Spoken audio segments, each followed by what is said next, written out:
Greetings, Internet. How you doing?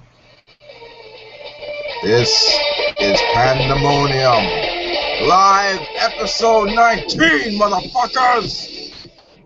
We got Kaiser Q and Chorus CYB in the house.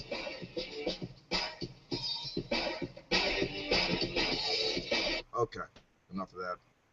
Just a little theme music. Anyway, Kaiser, what you were talking about now? William Lane Craig contradicts himself. Yeah, this is something just recent that I don't know what I can't tell you who shared it. I'd have to go back. I don't even bother most of the time. When I get shared something, I don't pay attention to that.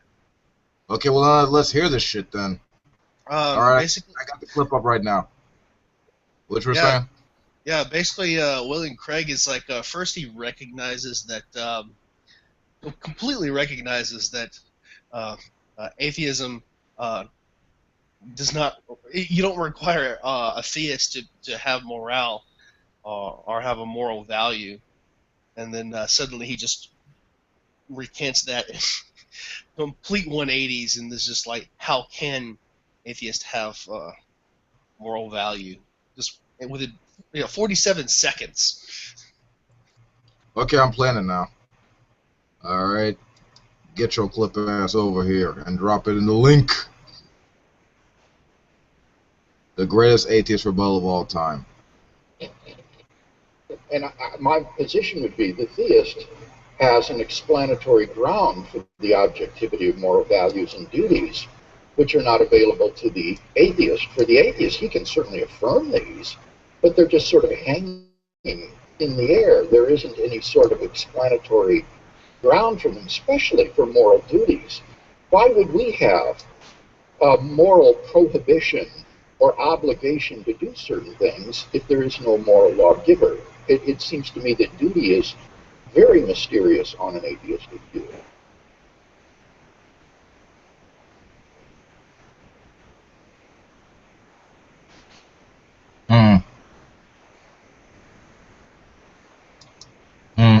I guess the only way I could actually see like him contradicting himself is that because let's just say if like the God of Christianity is true, right? It would still be subject to let's say a subjective mind. So I didn't catch that. Subject to what?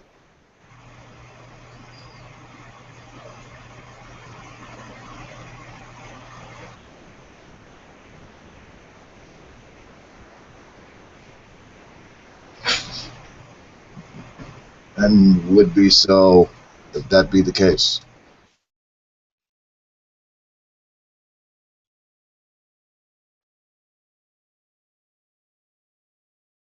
Hey, I'm gonna go. Bye. Bye.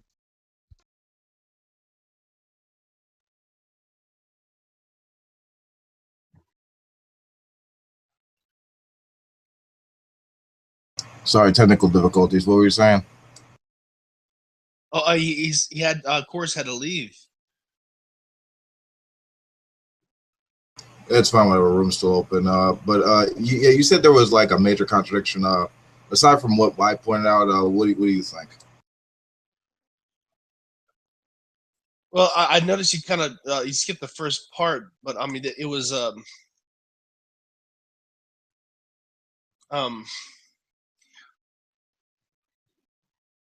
give me a second, hold on.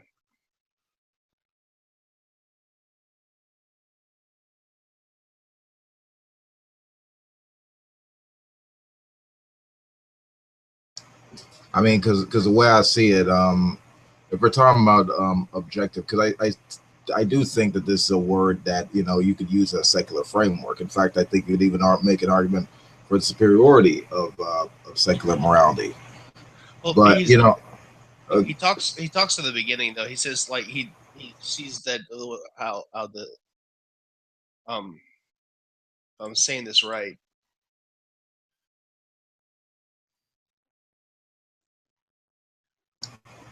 I mean, just let me just finish my thought, right? Because he's saying like I mean, because it seems like he's invoking like incredulity as a good, let's say, criticism against secular morality, and I just don't think that's accurate at all.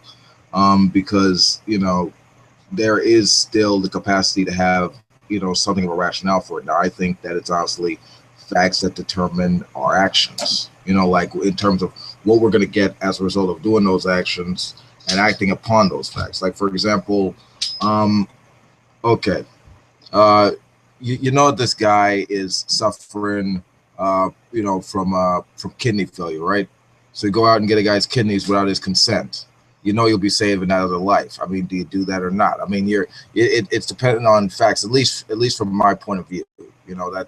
That's why I tend to at least regard things like human rights and civil liberties as important, because they were established mainly due to facts, evidences, how exactly we go about these type of deliberations. I mean, you would agree with that, right?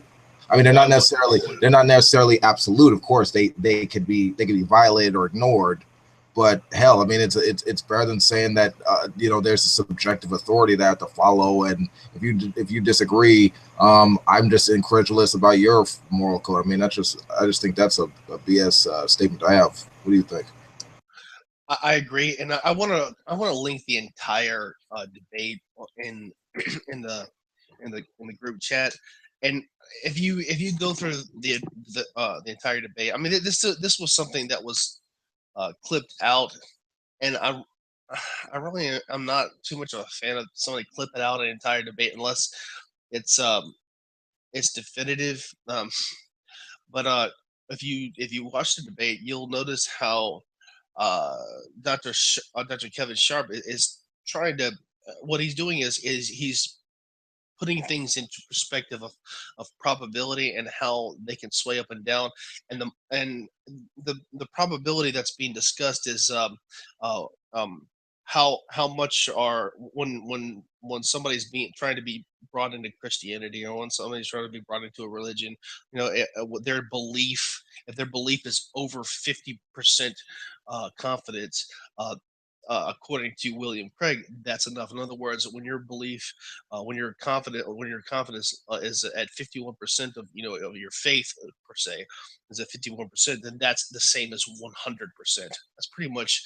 It's like the whole hey, if you let one little, you know, I'll put this pun, mustard seed of faith in, it'll be enough to go all the way to 100%. Hey, and you're all or nothing.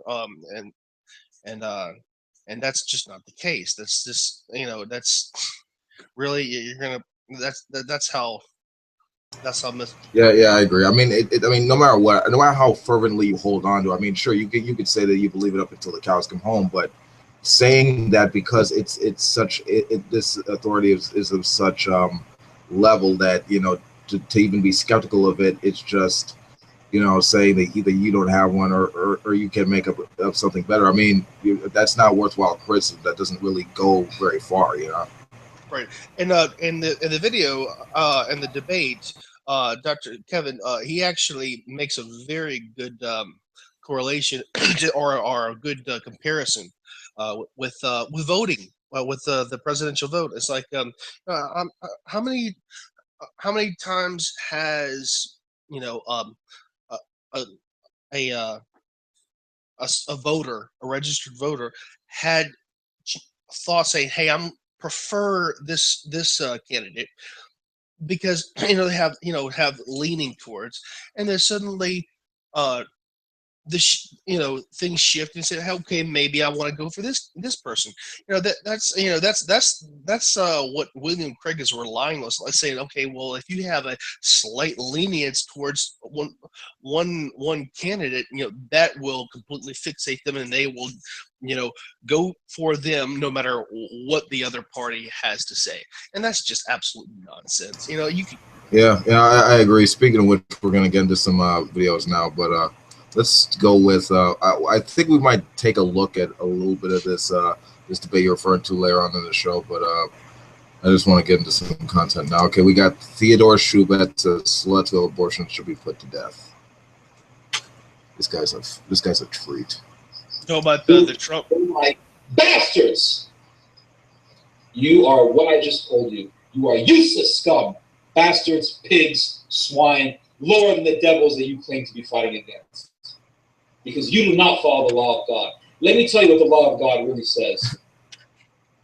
Let me tell you what the law of God really says. Leviticus chapter 20, verse 2. Thus shalt thou say to the children of Israel, any man of... I mean, this guy, like, he is really, like, pissed off.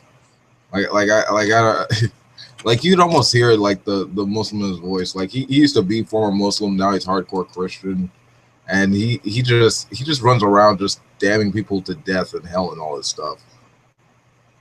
This is also I don't. This is kind of off subject, but I just wanted to bring this up. There was I didn't watch the debate, but I heard about it when I was at work yesterday. A coworker told me about Trump making a recantation, man, where he was being asked about abortion, and he went like he was asked. What was it? This is paraphrasing, so don't take me seriously unless just get scrutinous verification. But he was like, yeah, man, he said he was asked in this debate the other night if people that commit abortion should, women that have abortion should be punished criminally, and he said absolutely yes. And then he further recantated after that, saying that no, the doctors that run the abortion clinics, they should be punished. It was I was actually, if that's true, I haven't had a chance to verify this, but if that's true, then Trump, that's not a good thing. That's not good. Yeah, that's sort of. I mean, that's interesting, but let's just stay on topic with the video for now, okay? Mm-hmm. I mean, that's all that's interesting, but I just want us to, focus on this one thing in particular. The children of Israel or of the strangers. The strangers means this is a. Okay. Don't give me this crap about. You got it in Old Testament. Screw off with that crap. If any man of the children of Israel or the strangers that dwell in Israel give of his seed to the idol Molech, die. Yeah, I'm okay. Here's the thing. This is, I mean, it's just like what he was whining about. This is Old Testament stuff, so I fail to see how this has anything to do with like the secular democracy we live in now. Don't really know what the hell he's even referring to. I mean, I guess it's sort of is telling of his persona and that he wants people that don't agree with him to die, or burn or whatever. But it's just very telling of his own like psychopathic urges. I mean, it's kind of sad. Yeah, it reminds me of the I don't know if you saw the debate or the conference where Christopher Hitchens was he just plainly flat out was like, all religions have a we can't wait to just kill everybody off and die, and it's just the whole need for war, just we cannot wait. That just reminds me of that, and it's just a confirmation of that.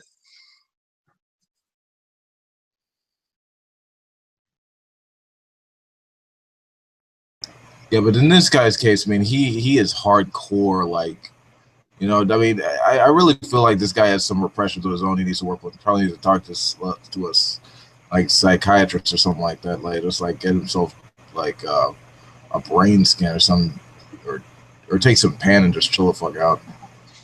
Yeah. Can you link me the? Oh yeah, my bad. I forgot to link it in the side chat. No wonder. Yeah. Yeah, I'm just getting pieces of what I'm hearing. I haven't watched the video. Okay, there it is. All right, I'm gonna get to you playing it. Dying, let him die. The people of the land shall stone him. And I will set my face against him. I will cut him off from the midst of people, because he hath given of his seed to Molech, and hath defiled my sanctuary, and profaned my holy name. So God himself believes the death penalty for killing your own child. And for women, all these sluts who kill their own children, all these women, they made a mistake. Yeah. Well, they had a choice to keep their legs closed. And this guy is this guy Islam or No, he's a Muslim? Christian. He's a Christian? Christian. Yeah. What about the women who undergo rape or incest? I mean, are they at fault at then? You know, I mean, Yeah, in those exactly. contexts, like like are they just acting too slutty? I mean, like what the hell? This is a It's clear so cut from my case heart. where it's not black and white. It is a gray area, and it should be treated as so. This is really the better way to say it is this is a relative area. Yeah. I wouldn't even say relative. I would say that it's more focusing on like the consequences of said action, because he's saying that women who do undergo abortions are just sluts. And it's like that's your general. First off, you're generalizing like an entire gender of people, and Well, more you can't. importantly, I mean, like who are you saying? Like who are you to say that like they're all sluts? I mean, like you'll never undergo this. If you ever get pregnant, I mean, well, you'll never get pregnant. You're a dude for one, but you'll never have the capacity to understand like once you're in that situation, like having something grow in you, if you have the capacity to even raise it or not, you know. Well, And it's. I think it's a little more simplistic than that. They're trying to marry empirical um, attributes to a human condition. That's never gonna happen. yeah. I mean, honestly, he just, I mean, yeah, it's basically just him friggin' just going about trying to impose his like personal bias on people where the facts really don't support that. So Yep. okay, I guess a little bit more of this crap, and then we can move on.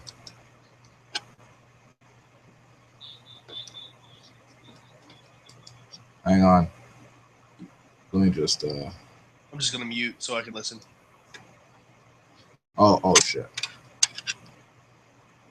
Nah, yeah, sorry.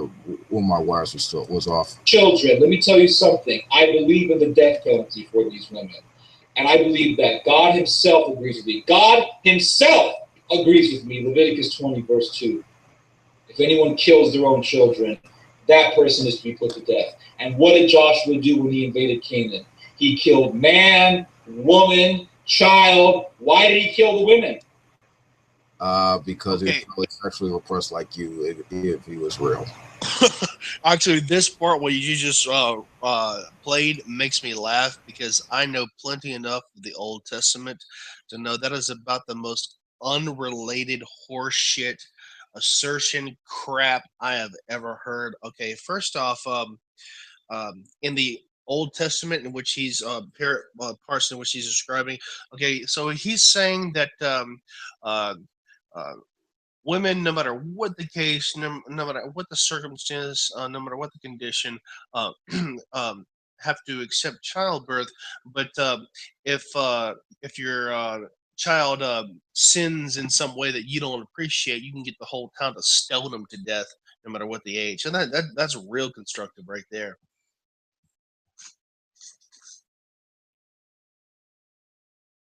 Oh yeah. Yeah, this guy's just a psychopath. I mean, he's like kind of yeah. He's just like Johnny KYZ or whatever KY Jelly. Fucking, you know. I got this book, and if you don't agree with it, you get to die. I mean, calm your psycho ass down, Mister Persecution Complex. Like before, like seriously, you like no one is bothered. Like It's like the Roman Catholic Church just at the fringe of the Protestant Reformation. We don't care your soul belongs to God, but your body belongs to us. Like you're going to be born, but once you're born, we can fuck you up however we want. yeah, I think anyone who says that, I think it's safe to say that you know he's gonna end up in Bellevue. Okay, calm down, Theo, before you end up in Bellevue. That's all I gotta say. I mean, Fuck. I know. He's pretty lively. I mean, I wouldn't put him on the same level as MK. I don't know if you heard about all the crazy shit that's been going on with MK. Yeah, I've heard. But, he's like MK, but without the sleep depravity. Depravity. That's not the right. Sleep depravity.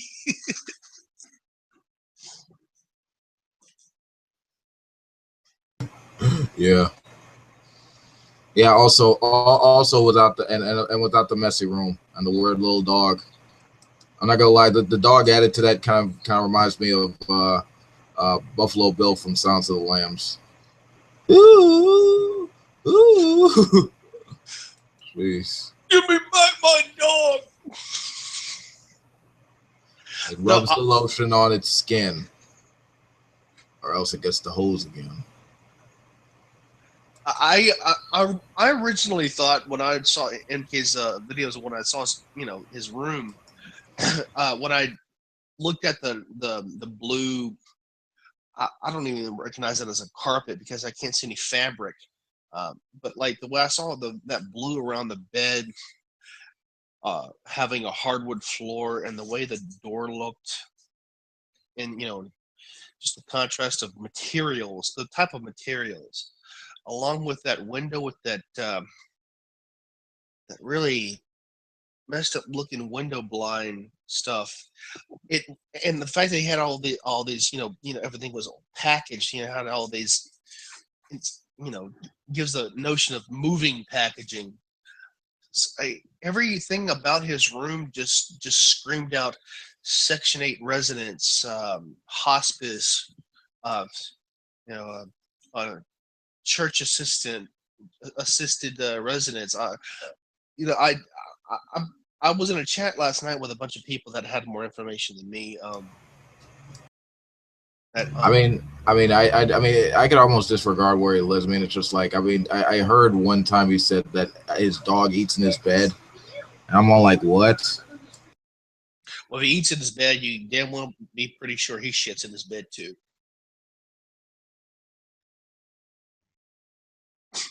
Okay, that was a little too much. That was a little too much. No. Which side I didn't even hear.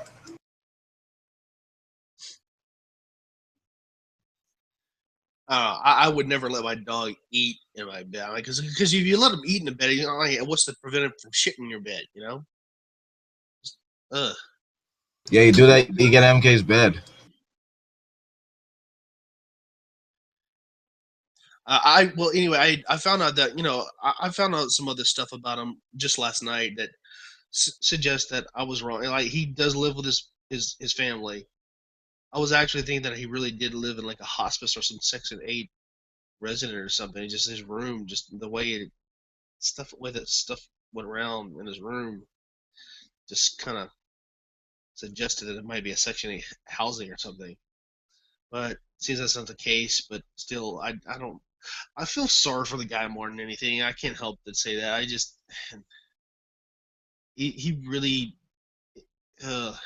We talked about this. He could get help. I mean, like he's just lazy. Hey Chris, what's up? I mean, also, I feel like part of him could benefit from just taking a break. I mean, that's it. I mean, because here's the thing, I have not been malevolent to this guy in the slightest. Don't know where he got this. I know he was kissing Darwin's deity's ass for a minute. So I mean, it probably could slightly have something to do with that. Not completely. I'm not sure. But all I'm saying is, dude could use a break and maybe a reality check and a shower. I'm just saying, like, bits and pieces, baby steps. I mean, because I wasn't totally against him or ragging on him when he turned into this wannabe precept retard, but I just took a break from him. I mean, that's just what happened. Focused on other stuff, more interesting. But yeah, that's just the way I see it.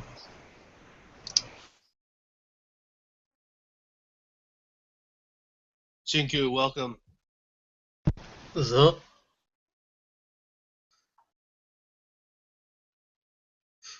Yeah, I feel sorry for the guy.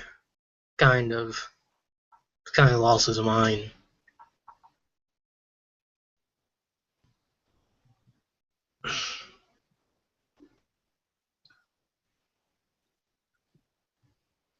And the real thing I worry about is, man, he's gonna be just prey, and I'm not talking PRE. I'm talking about PREY. He is complete prey to any religious nutter that's on G plus, because they're just gonna eat.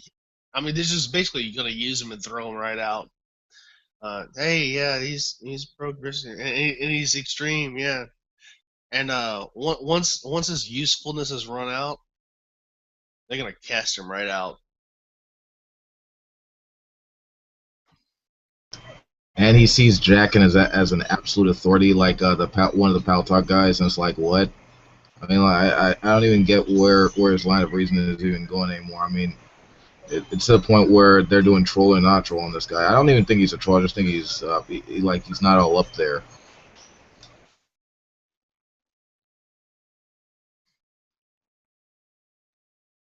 But whatever. Anyway, we got Glenn Beck envisions President Ted Cruz, White House literally running Senate as well.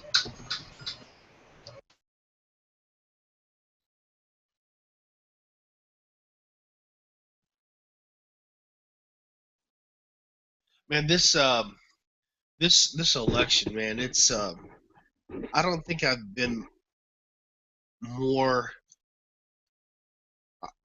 When I say involved, I haven't been more involved in this election by far than any other election that I've Dude, gone through. I mean, you got. I mean, it's a traveling circus at this point.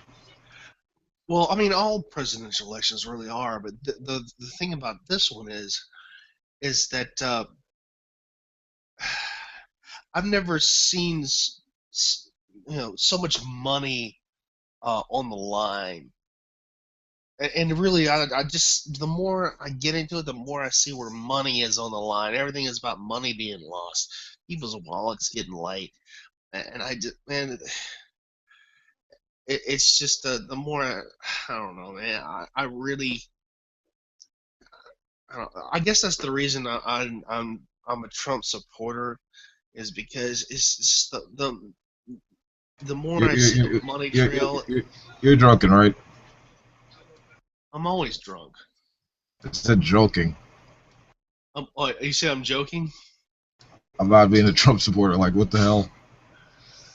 Um, you didn't know? Uh, you never brought it up. Like, what the hell? No, I just I can't vote. I want to vote for the person that's going to cause the most trouble and has the least restrictions. I've always been like that. I mean, what the first president I voted for was Bill Clinton's second term. I think it was 18 or 19. I voted for Bill Clinton because he's definitely going to cause the most trouble, and he's, well, it appeared at least to have the least restrictions. Um, and then I voted for Barack Obama on his first term. Same thing. I'm a kind of person that just votes for the person that's going to cause the most chaos. I want to say chaos, but it's a constructive chaos. I just, you know, I never vote for someone mainstream. I never vote for someone who just obviously acts like a puppet, just being pulled around. I would never vote for somebody like that. That's just how I am. I can't vote for somebody who just obviously is just like every time they talk. So you basically wouldn't subscribe to the view that, for example, like let's just take the current election now. You wouldn't be the type that would go for the lesser of evils, because I mean, I'm feeling the burn right now. For example, I mean, I he's a rarity in the discourse, a politician that's actually consistent.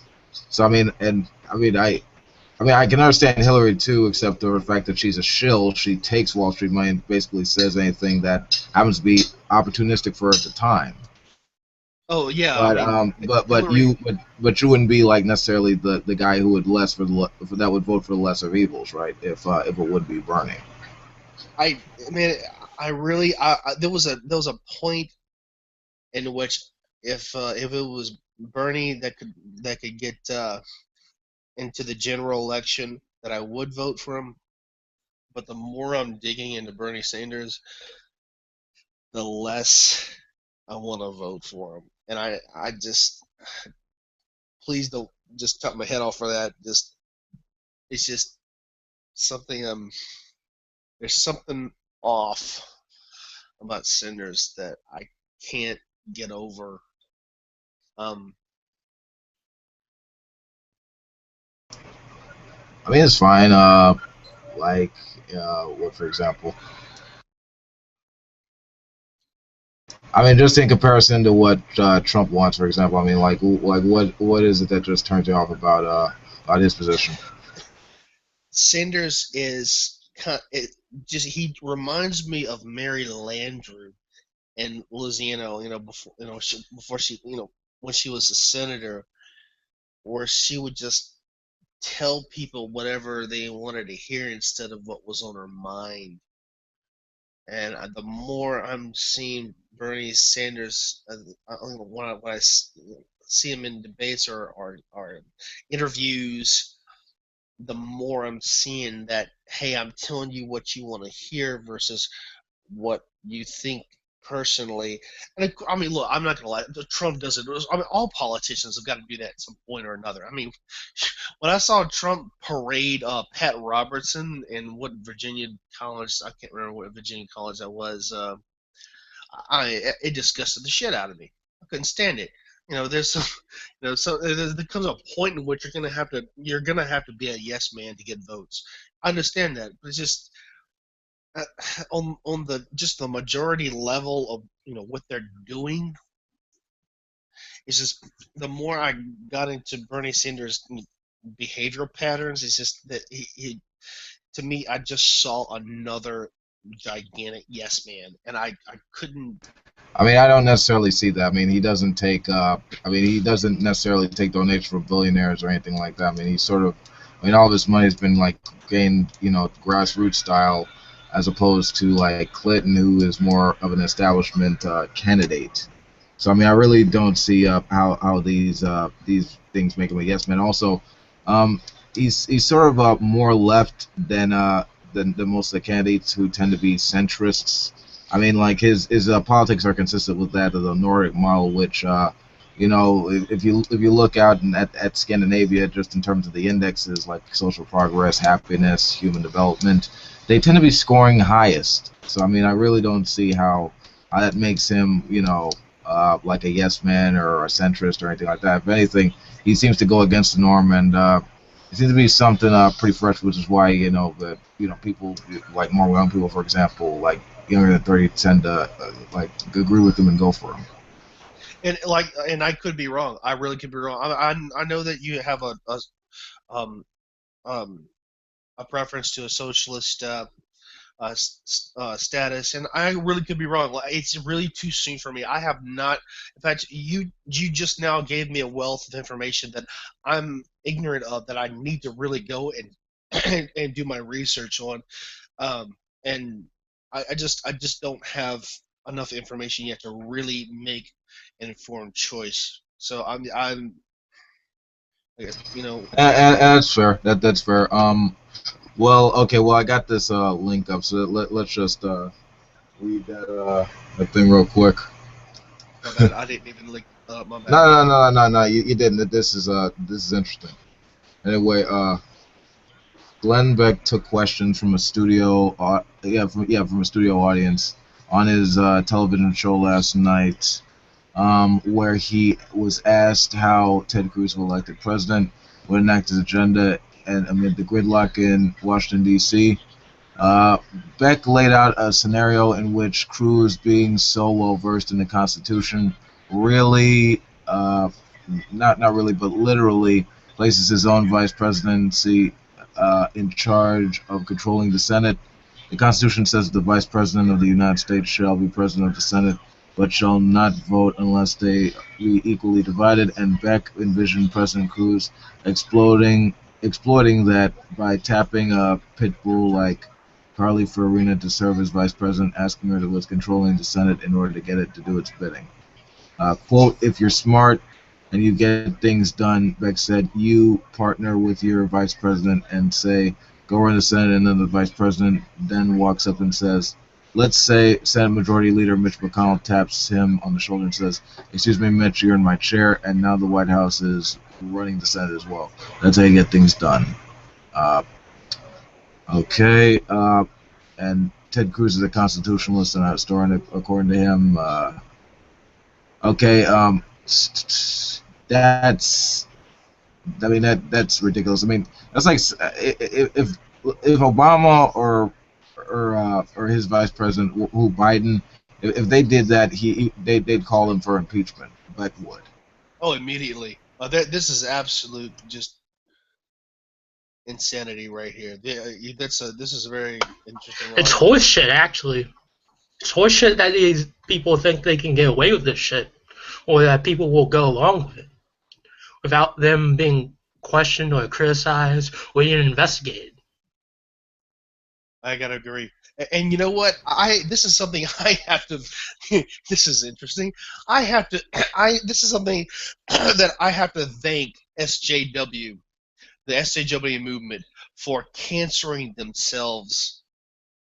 You know, if they believe, it's getting to the point where they're not even hiding their horse shit. And yeah, thank you SJW for fucking yourself.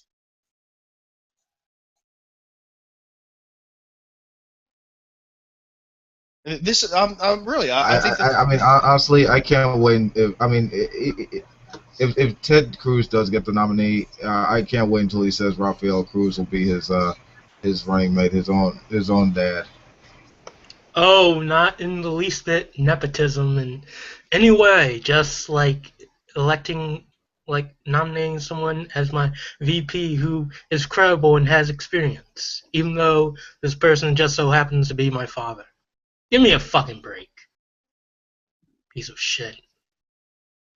Is it just me, or I mean, I'm just noticing that these politicians are getting just more and more out in the open, where they just don't care to even hide their maliciousness. They just don't even care to hide it anymore. And why is that?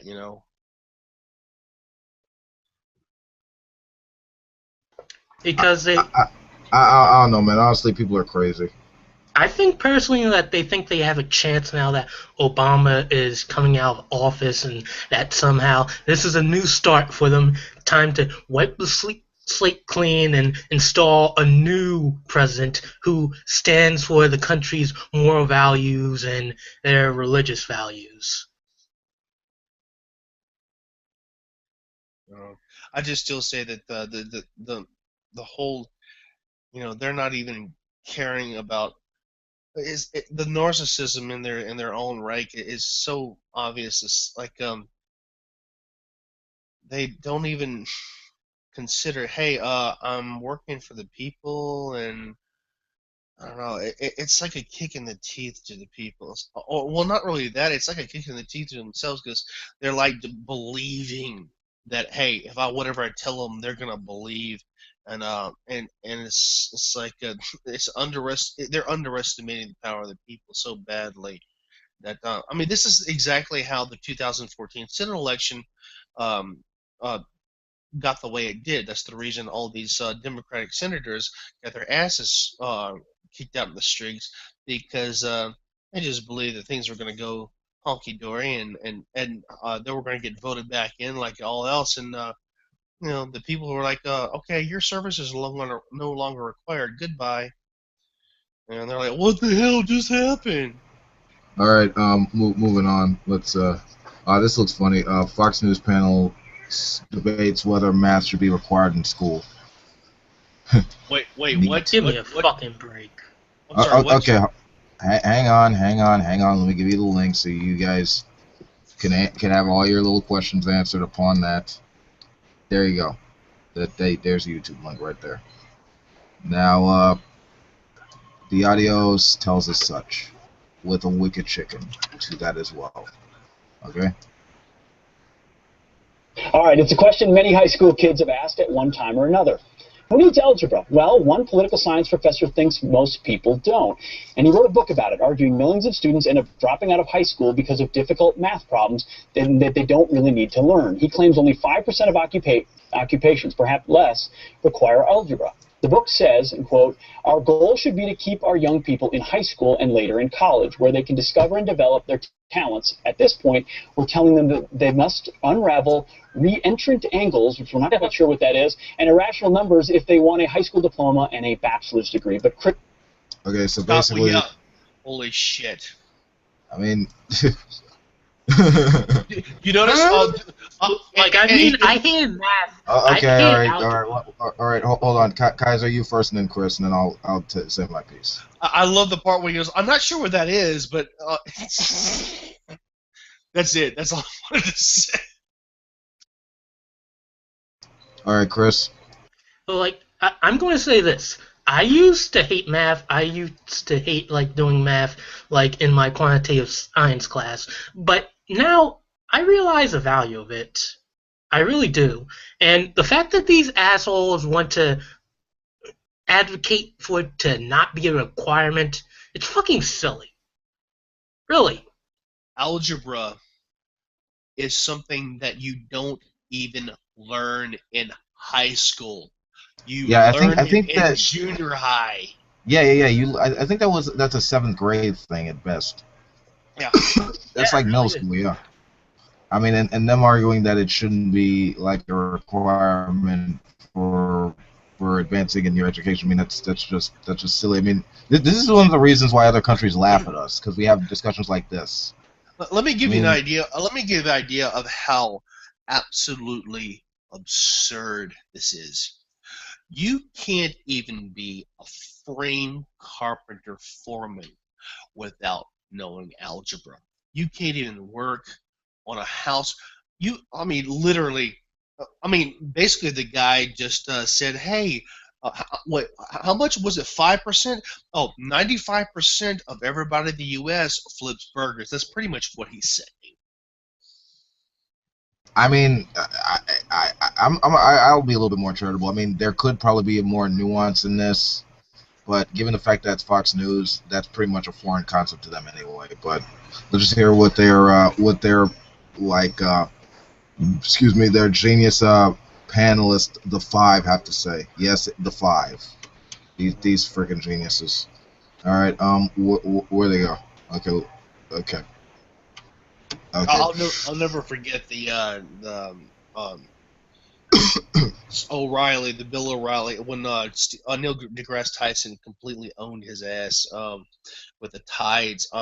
He actually on air, and it was he and Bill O'Reilly made a personal video uploaded on his own channel as a kind of a double downing. I don't know if you saw it, Wolf.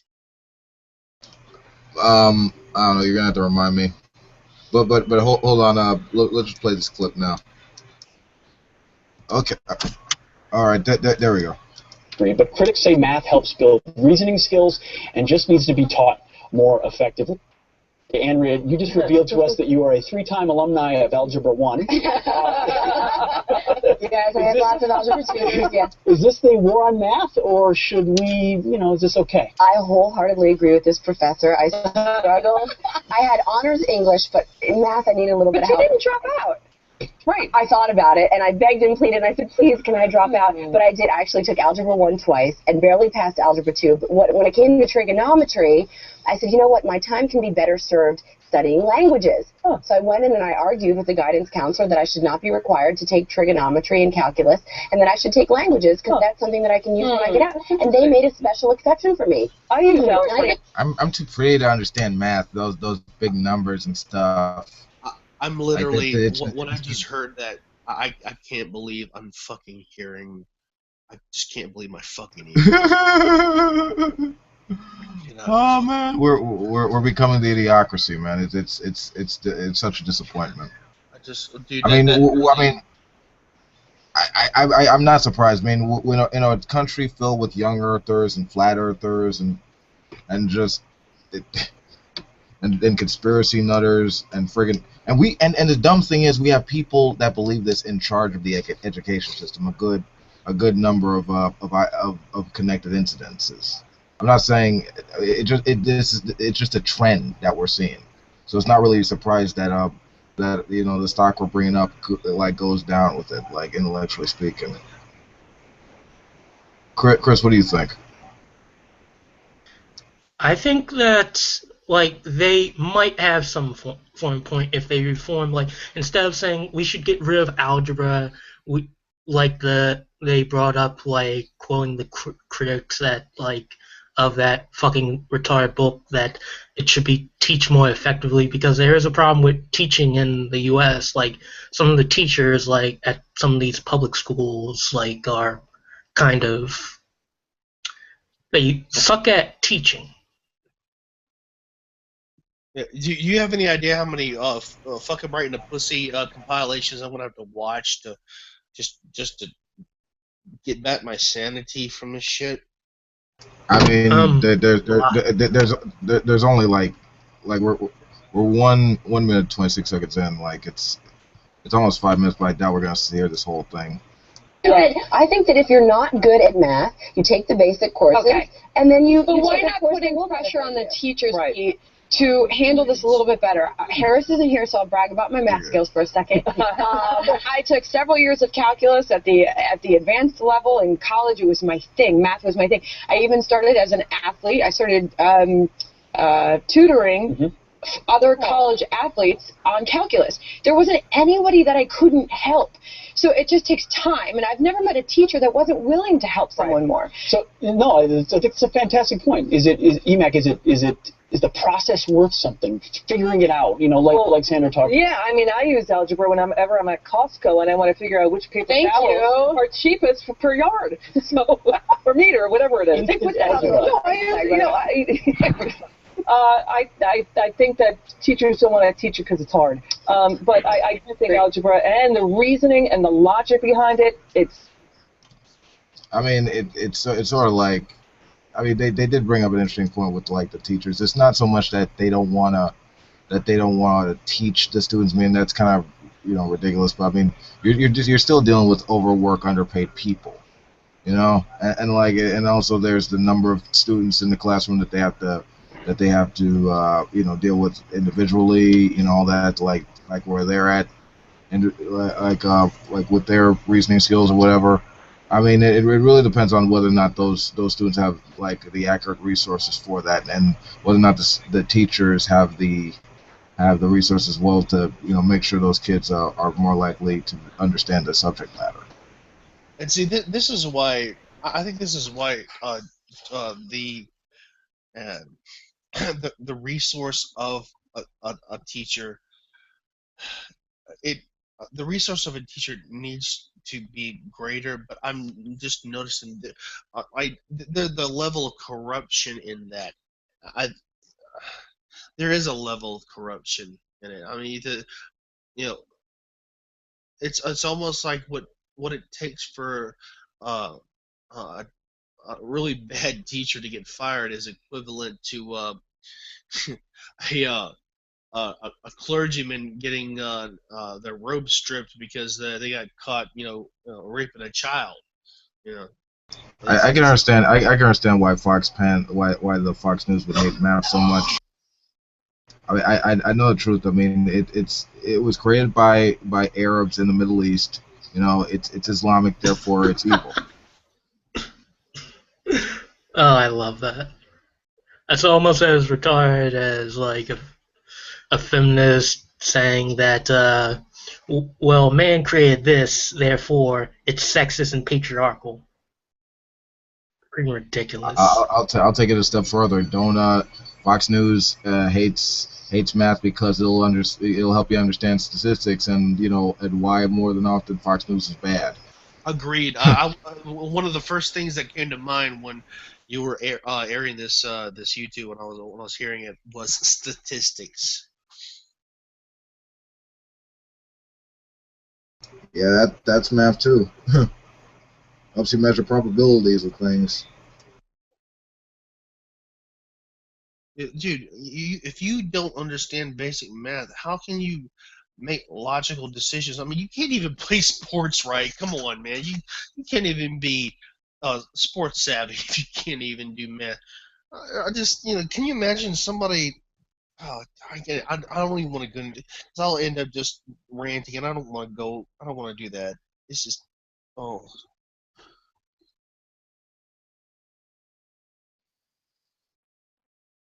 I mean, it's from this professor, whoever it is, guys. I mean, I don't know if how far he went, if he had that mindset always, but I'm not gonna lie. This the fact that they're having this discussion is sort of not surprising given the anti-intellectual climate that we have in this country. I mean, this is exactly why students from foreign origin come here to other countries, learn the material, and then go back to compete against us. It's not really much of a surprise that we're sort of lowering lowering on the indexes for progress and for intellectual development.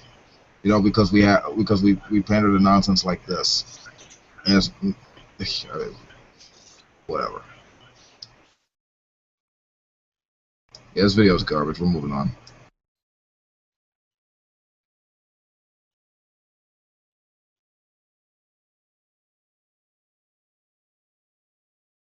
I'm actually surprised the low turnout. Usually, your Pandemonium videos get a much higher turnout than this.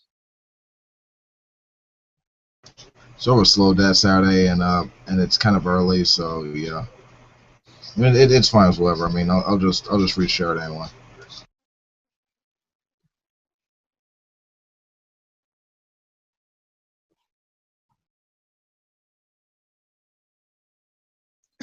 I haven't been able to well, it's not it, when I get into when I learned about some major astronomy or cosmology event, I really want to put at least a day of time to research it. I heard there was a comet that hit Jupiter, um, just like comet Hale-Bopp, but different event.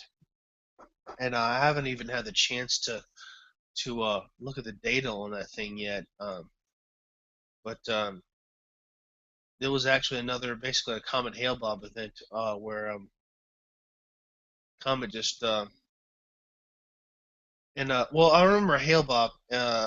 It was they knew it was going to hit right behind the Terminator line, and according to what I heard, um, this hit right at the Terminator line, and I haven't even looked at any of the pictures yet. But I just something I don't know if you guys heard about it or not. But I have not done any research on it. Not exactly. I mean, it sounds interesting. What's going on out there. I recently heard that Saturn's moons might be younger than dinosaurs, so that's been interesting. But yeah, yeah. Let's talk about like plants for a minute. You said under the dinosaurs? What? I said Saturn's moons might be younger than the dinosaurs. Oh, younger than a dinosaur. Oh, actually, yeah. That's an old that's a confirmed thing for a while. That's not any old news. Um, the what's the name of that? Give me a second here. There's a radius point. Oh, man, what I get for not having learned stuff and memorized it. Yeah, I put the link for the article in the side chat, so that might help. Let me just read this off here. Where is it now? Okay, Saturn's moons may be younger than a dinosaur, so could life really exist there? Saturn is home to more than 60 moons. Oh, that's cool. From the massive Titan and the crater-riddled Phoebe to Enceladus with its geysers. Enceladus. Enceladus. Okay, man.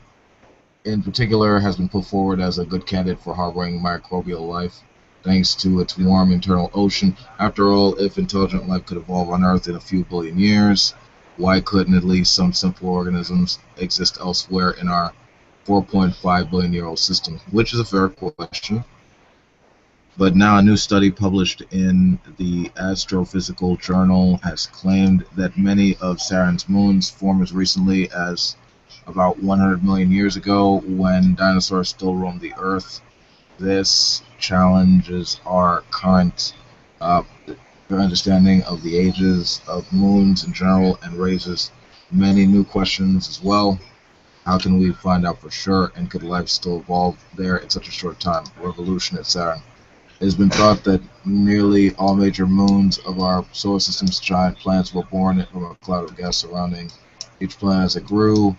That would make them the same age as our host planet, 4.5 billion years. The age of the solar system, however, those planets could also have tiny moons that have acquired later, such as asteroid and other stuff. Okay, let me give some expansion because there's a lot of stuff in there being mixed in at one time. First off, this picture is not a picture of Saturn's moon. This is actually a picture of Europa across Jupiter. I noticed that this article has a lot of inconsistencies with it. As far it's being I can tell it's being made to entice the audience that's reading it. It's one of those things where they're putting in all valid images, but their events associated with these images are not valid. And I'm kind of disappointed with this article with that because of that. None of the images are fake. I'm saying the events that they're talking about in correlation with these images are not real. They're talking about Saturn, but they're making a banner with the planet Europa. I mean, not the planet, the moon Europa on it, which I consider that a just blatant idiot. I mean, that's really ridiculous. Well, hold on a second. Might have to I just think they're asking a question. I don't think that's that's an unfair thing to do. I might have to recant that. I mean, this might. I might have said it too soon. Oh, well, Saturn's moon Enceladus and Europa look pretty much virtually the same. That might be Enceladus. I might be wrong. I have to recant that. I might be actually wrong about that. But the point is, all right. Here's the point. What I'm trying to get at is, there was a term I was trying to find, and I found it. It's called the Roush limit. Anytime you have a gravity field of an object, something as heavy as Jupiter or Saturn, even the Earth, any mass will have a Roush limit. It's just more easily defined when you have a very large amount of mass to work with. We're going to use Jupiter and Saturn as an example, especially Saturn. The Roush limit is a zone, actual physical range, in which if any object gets in that range and goes around it, the gravity field, the tidal forces will be strong and tight enough. In other words, the curve of the tidal force of the gravity field will be tight enough to where it'll actually break apart anything that's orbiting around it, and that's basically what causes the rings. If the moon was about 10,000 miles away from the Earth, it wouldn't be able to sustain a ball form. It'll break apart and turn into a ring system. And on top of that, there would be a degradation of orbit where eventually the ring of debris will fall in and basically succumb to the forces of gravity and come in and impact whatever. Yeah, sure. I mean, also, I'm pretty sure they have like certain amounts of water on these moons as well. I think including like these supposed ones that can sustain life. I mean, but if that's if that follows, if they can contain microbial life, I mean that would be an interesting find. I mean, it's not really unheard of. We got extremophiles on Earth like the water bear that could survive the cold vacuum of space. So Right. That is. I mean, that's true. But I think the major point of this article, and sides with uh, they're trying to correlate the Saturn ring system with the moons that are sustainable around it.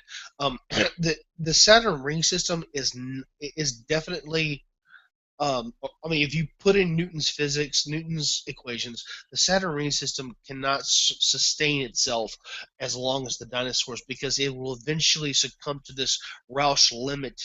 And the Saturn ring system, if you give it enough time, it will actually fall into the planet. And in fact, it is right. I mean, the whole Saturn ring system is constantly falling further towards the planet and will impact the planet, but it's being replenished. The material, because of the debris around it, is being replenished to such a degree where it's the material is being replaced by the material that's being lost from being impacted in the planet in the first place. Right. Chris, what do you think of this? I don't have enough like scientific knowledge, but I'm just going to say it's awesome. Anything related to space is kind of awesome and interesting. Black holes, wormholes, I don't want comets, to. asteroids. Yeah. That's cool. I'm trying to keep it focused on the agenda with the Saturn's rings, though. I'm trying. Yeah. Okay. Let me just read just a little bit more about this.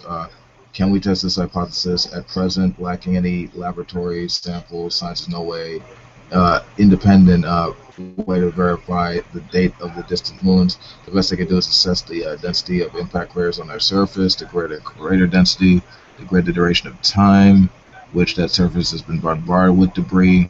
Like with chemicals and other stuff from distant places in the cosmos.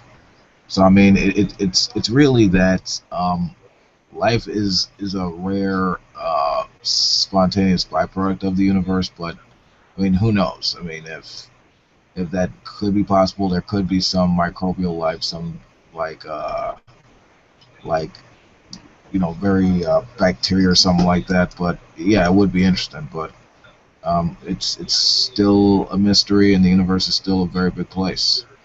Basically. And also one on the very title itself, Saturn's moons may be younger than the dinosaurs. That could be a possibility because a lot of the moons could have been captured. It's very possible that maybe Enceladus, for example, could have been a combination. It could have been a couple of things. It could have been either a combination of a captured moon brought upon by a series of material accreting and forming a moon. And also, I can tell you this. I know this already. Saturn's moon, Enceladus, as well as all of the other stable moons in Saturn that are large. There are a couple of between the rings, but that's a different story. But the vast majority of Saturn's moons are not in the Roush limit range at all. They're well outside of it. They're well outside. They're not. The majority of them are not in any risk at all of getting too close to where the gravity field of Saturn is going to be tight enough to tidal force break them apart. That's the reason they're there and they're not going anywhere is because of that. It's self-evident. But the Roush limit, I'll get back to that later. But Saturn's moons, yeah, I mean that's Saturn's moons. It's very probable that they could have been they are a collection of materials that have been collected from Saturn's gravity field as well as Jupiter. I mean, both of them have 60 plus moons, and it's very likely that more than a few of them were collected over a period of time. Even I'm pretty sure is it Neptune? The Neptune has a moon, Triton. I'm almost certain it's Triton.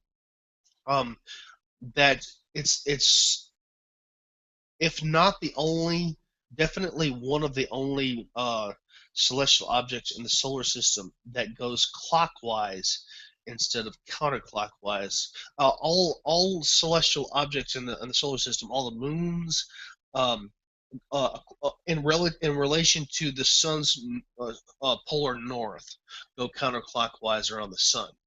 I'm almost certain. I might be wrong, but I'm almost certain it's Neptune's moon Triton that goes clockwise, and it was because of a major hit of some kind. You had to have something hitting just the right way to where you have a moon going clockwise around a planet and counterclockwise. Right. I mean that is interesting, and it this paper concludes well the article. Um, hopefully we won't have to wait for long for the answers. Last year, laboratory experiments suggested that chemical reactions between Enceladus's internal ocean and its more rocky core could provide enough energy to feed microbial life. And if they're looking into that, these reactions should be detectable with the plant's plumes. But we'll have to wait and see what the results from its Cassini probe and what that looked for in October 2015. So, but we'll look at that like maybe on Pandemonium later on, like in the future, but not right now. Anyway, moving on.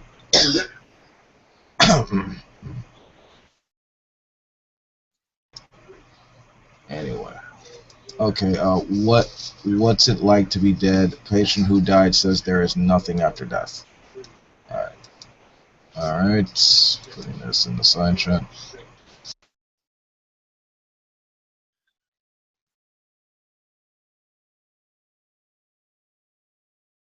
Y'all see that? Give me just a second. I'm trying to figure something out here.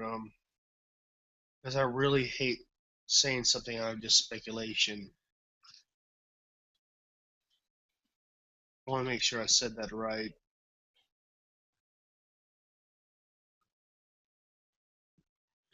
I think it is. I think I was right. Yeah, Neptune is the moon that's going clock. I'm sorry. I wanted to make sure I said that correctly. Yeah, it is Neptune's moon Triton. It's cool, man. It's no problem. But just that we're happening to move on in the discussion. Yeah, You know, I'm sorry. no, it's fine. That's just the format of show. That's just the format of how we do things. Okay, so Chris, you see this link too? The link I put in. Yeah, I see it. Okay, then we're just gonna read along real quick. Okay, the red user got all philosophical, not to say scientific. No, not scientific, but not to say nihilistic, telling us the social media site what it is like to be dead. A man who goes by the screen name Root Dude has been clinically dead and revived twice. His first death came as a result of, let's see, as a result of a motorcycle accident where he died for 2 minutes because his body shut down from the pain and physical damages on my body. No pulse, no breathing, and no consciousness, he wrote on Reddit. His second, he said, was because I was in agonizing pain after surgery, so I received lots of painkillers. The pain coupled with an immense amount of painkillers caused my pulse to drop around 10 BPM and my respiratory system shut down. On the experience of being dead, he chillingly wrote, it was black emptiness, no thoughts, no consciousness, nothing. Uh, that's interesting. What do you guys think so far? I still think that the dying is almost like I mean, really, what memories do you have before being born? I mean, it's sort of like 1820, like prior to existence, really. I mean, you don't. Yeah, that's the way I'd say death. It's like hey, I mean, I can't remember anything before a certain point because I wasn't alive. So, you know, well, I guess that's it is possible for somebody to experience a non-existence. Just try to have a memory earlier than you had a memory. Okay, let's just read a little further. Okay, both times I was just not there. It was just all black. I would describe it as when you take a nap, a short nap with no dream. You wake up and it feels like you've been asleep the whole time, when in reality it's only been 15 minutes. Quote, the only reason I know is because the doctors were obligated to share the information with me. However, he was quizzed on whether it was just black or if he had just experienced a memory lapse, but he responded with certainty it was definitely not just a gap, more like a dreamless nap. You don't just wake up and feel like time just jumped ahead. You know you've been asleep for a while at the same time. You can't really remember experiencing anything at all unless you had a dream. So yes and no, I experienced something, and then that something was nothing. Yeah, like I said, people who talk of near-death experiences where they may encounter a higher power are just still conscious in some way. Root Dude wrote, I think in their cases, their minds were still active, and what they experienced was just sort of a dream. Uh, I have been an atheist, but I have also had a time of my life for me that hoped there was a God or heaven, something greater than us. But I mean, wouldn't there be a heaven? I'm still an atheist, and now I know such. I'm no, there's no such thing as God or heaven, at least just not for me. Hmm. Well, I Uh, want to shift this to a more science query here.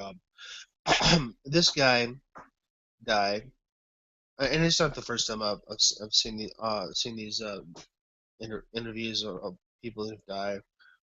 If a person has died for that long, come back and retain their memories, um, and there's a host of questions I'm going to ask involving entropy and what where's the how is the memory being retained? Um, is it possible to transfer memory to another medium, another body? I don't even think it's entropy. I think this argument is sort of more or less invoking the argument from physical minds, at least the moralistic side of the argument, and I think it's pretty good. But yeah, it's basically, yeah, if it's dependent on, if the physical mind is dependent on something, well, yeah, if the mind is dependent on something that's non-physical, then whatever you do physically shouldn't be able to like affect your mental activity, right? But for example, if you underwent a lobotomy or some damage to your brain, that would affect your ability to have conscious mental thought, right? Good point. And in fact, if that does, it'll affect it. So that does sort of lean evidence to that. Whatever happens to the mind, it would have to be physical, dependent on the physical brain. You know, otherwise you can't you're just incapable of making any sort of mental activity or be possible or any conscious thought. Because it's dependent on those synapses working accurately. I mean, it's sort of like a computer. I mean, if you damage your computer and it doesn't work, then that's pretty much dependent on the circuits intricately working properly. I mean, absent of that, you're just screwed. Same thing with with the brain. So yeah. I don't know. I just I'm trying to I'm just contemplating. It's like, okay, if somebody can be legally dead and they come back and they retain their memory, um, it's like the brain is conserving these memories and storing them somewhere as some kind of last ditch effort or something. There's like I said, I'm no neurologist. I don't know jack shit about what I'm talking about. I'm just saying the whole concept of somebody being quote unquote legally dead by the law of the land, and then him personally saying, hey, it's just black and coming back, and he gets all his memories back, being the same as basically he's talking about basically being in a passed out drunken sleep and with no dreams of coming back.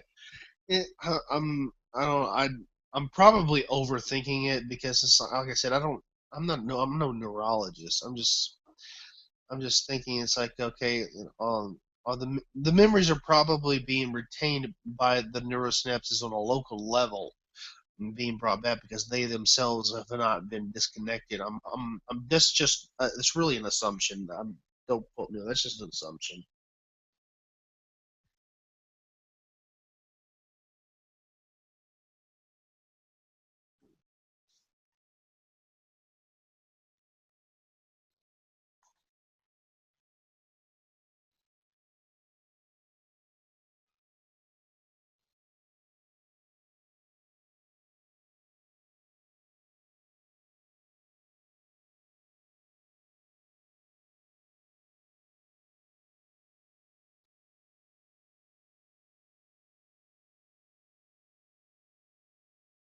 Wolf, you left him with the crickets. What's up, man?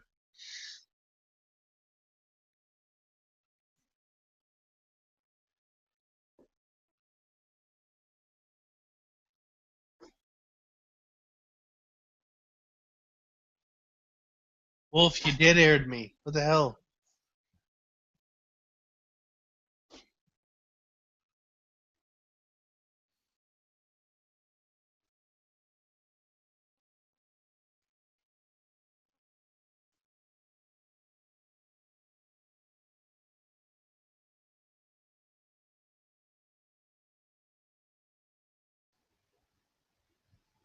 Ground control to Major Wolf.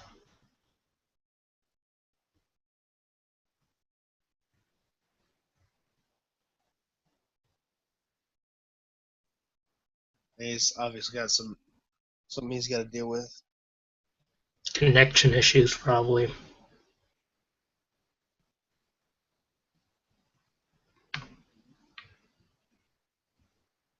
I just thought. All right, back. I was just gonna say that yeah, there's even been studies that the effects that people go through when they're under like when they go through near death experiences, they could be replicated while you're living with like drugs or or certain artificial in let's just say you could be induced. They could be induced in the brain, to have the same feeling of euphoria, of peace, of just being one with everything else. I mean, that feeling could be replicated. It's not impossible or difficult to be explained. I mean, that's just to say so. Just an argument for me to just put it out of the realm of science. So, yeah. That's not really what I was getting at. Well, no. I mean, what I was pointing out with the whole NDE thing, because that's what the article reflected upon. I just wanted to note that. Understood. I'm sorry. No, I was just getting at the how does the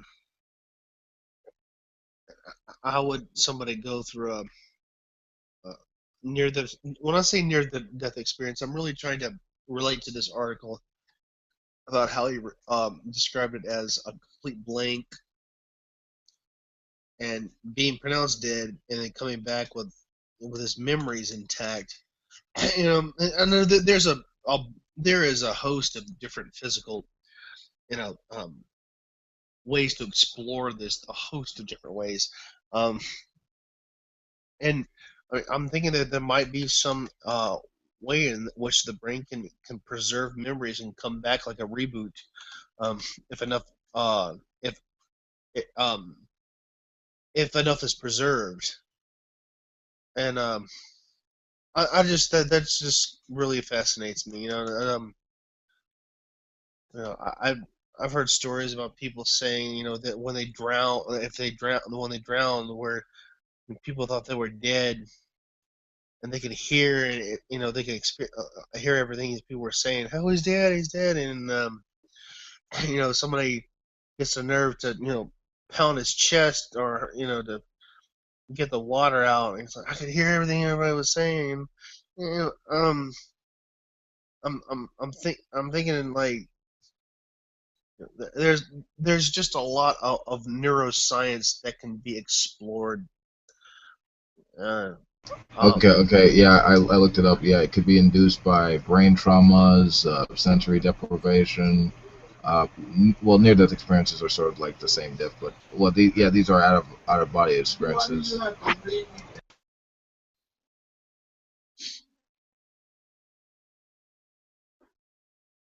I don't know. It makes me think about how do you define somebody as being dead? And it's a scary thing. It really is. It's like it makes me more. I think more and more like, man, if I die, I really want to get my body destroyed quickly when I die. And the more I get into this stuff, it's like, okay, really, like there's some things where like, do you really want to come back? That's, I don't know. It's like how much does your body have to get destroyed for you to be really dead? I don't know. I don't know.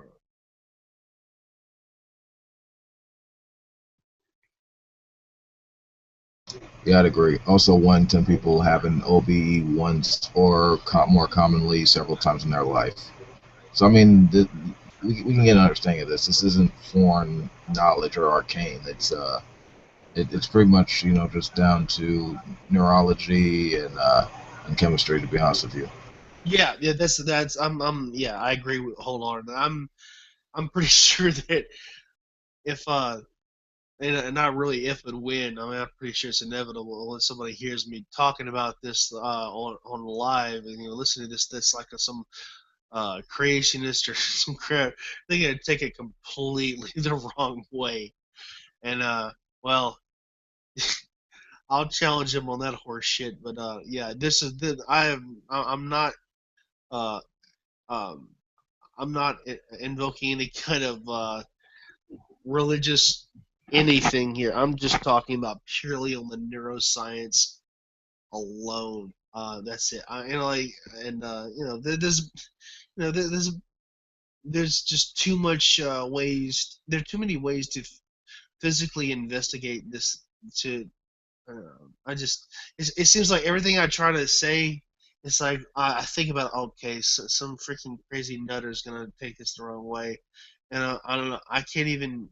It gets to a point where I can't even contemplate it without feeling like I'm being. No. I mean, you're being very technical. I mean, no one's saying that you're an advocate of it. We, it's the main focus of the discussion currently, and we're focusing on it with every detail. So anyone who takes that out of context obviously wasn't really paying attention to what we're talking about. I mean, that's their own problem. But Chris, what do you think? I think that I really don't know. Like I would be okay with having like a part of my consciousness preserved if possible. Like maybe putting my brain in a vat or my mind in a computer, so long as I'm not aware that I'm in the computer and it's like a dream. Though with this shit of near-death experiences and like you can come back, but you can come back and like be brain dead or vegetative. Like I don't know about being vegetated. I like to be in a dormant sleep rather than that and not be aware of it. Because that would be like hell. Like Sounds like To you, basically.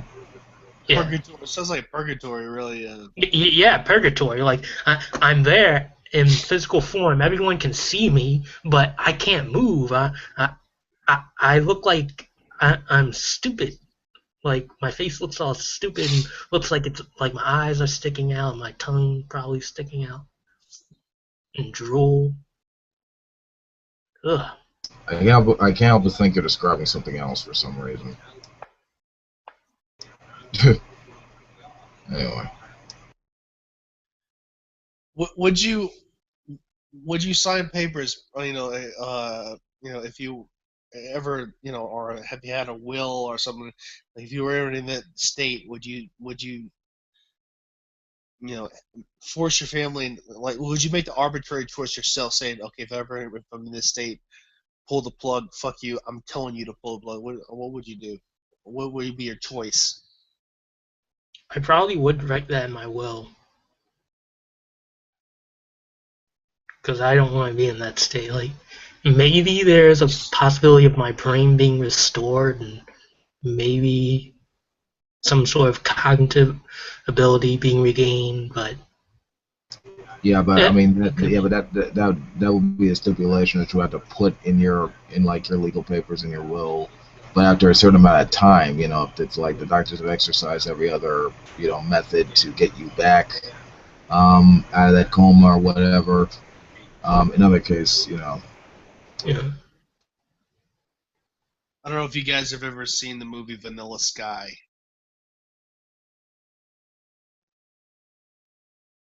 You guys haven't seen it?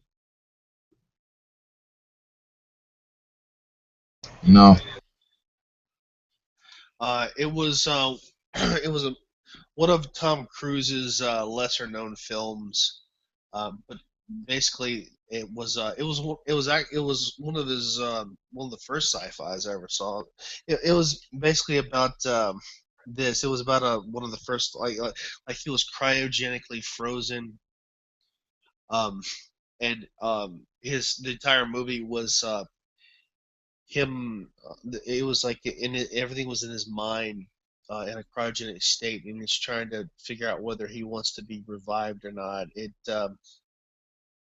was one of those cerebral type films. It's not very well known at all, uh, but it does. It's pretty much a reflection of the chat.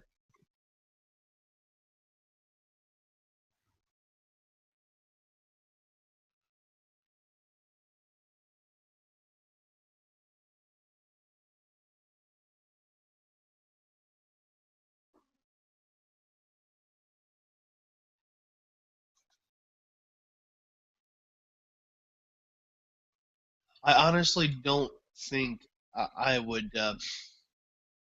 I'm a kind of person where you know I don't have any kind of delusion to expand my life. When I die, I need to. It's like I really need to just die right then and there. I don't have kind of need to expand my, any kind of delusions of immortality or anything like that. I just don't. I don't get into that at all. Yeah, me neither. Anyway, I think that's it. All right, guys, this has been Pandemonium Live. I'd like to thank everyone and everyone who was involved in it. Thanks, and later. Oh, chill out.